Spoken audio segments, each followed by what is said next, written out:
గణేశాయ నమః, గాయత్రీదేవ్యై నమః, మహాసరస్వతి నమః, మాతాపితృభ్యో నమః. ముందుగా ప్రేక్షక వీక్షణ మహాశీలందరికీ కూడా నమస్కారం. 25వ తారీఖు జనవరి 2026 నుండి 31వ తారీఖు జనవరి 2026 వరకు కూడా ఈ వారం ద్వాదశ రాశుల వారికి కూడా ఎలా ఉండబోతుందో చూద్దాం. అయితే ఈ వారంలో జనవరి 25వ తారీఖున రథసప్తమి వచ్చింది.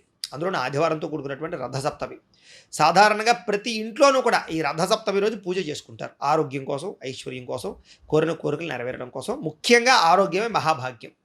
ఆరోగ్యాన్ని మించిన ఐశ్వర్యం ఇంకొకటి లేదు ప్రపంచంలో. కాబట్టి ఈ ఆరోగ్యం కోసం చేసేటటువంటి రథసప్తమి పూజ చాలా విశేషం. ఇక ద్వాదశ రాశుల వారికి కూడా ఈ వారం ఎలా ఉండబోతుందో చూద్దాం.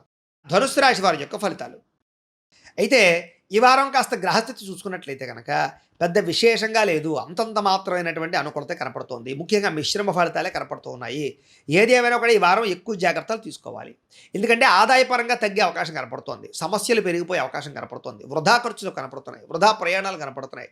సమయానికి డబ్బులు అవసరానికి చేతికి అందకపోవడం వల్ల ఇబ్బందులు కనపడుతున్నాయి. అలాగే ఖర్చులు పెరిగిపోయే పరిస్థితి కనపడుతోంది. ఇంట్లో కానీ, బయట కానీ, లేదా అనవసరమైన ఖర్చులు కానీ, దుబారా ఖర్చులు కానీ, లేదా తప్పనిసరి పరిస్థితుల్లో ఖర్చు పెట్టవలసిన పరిస్థితులు కానీ కనపడుతున్నాయి. ఈ కారణాలుగా దాచుకున్న డబ్బులు వృధాగా ఖర్చు అవడంతో మనశ్శాంతిని కోల్పోయే పరిస్థితి కనపడుతుంది. కాబట్టి ఆర్థికంగా చాలా జాగ్రత్తలు తీసుకోవాలి.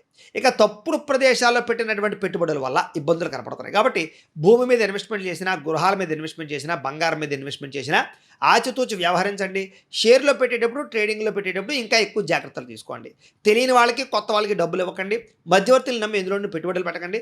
ప్రైవేట్ వ్యవహార భాగస్వాములు డబ్బులు పెట్టడం మాత్రం మంచిది కాదు. పాలసీలు కట్టాలనుకున్నా, ఇన్సూరెన్స్లు కట్టాలనుకున్నా కట్టుకోవడం మంచిదే. ఏదేమైనా కూడా ఎక్కువ జాగ్రత్తలు తీసుకోవాలి. నష్టాలు, మోసాలు, మధ్యవర్తులు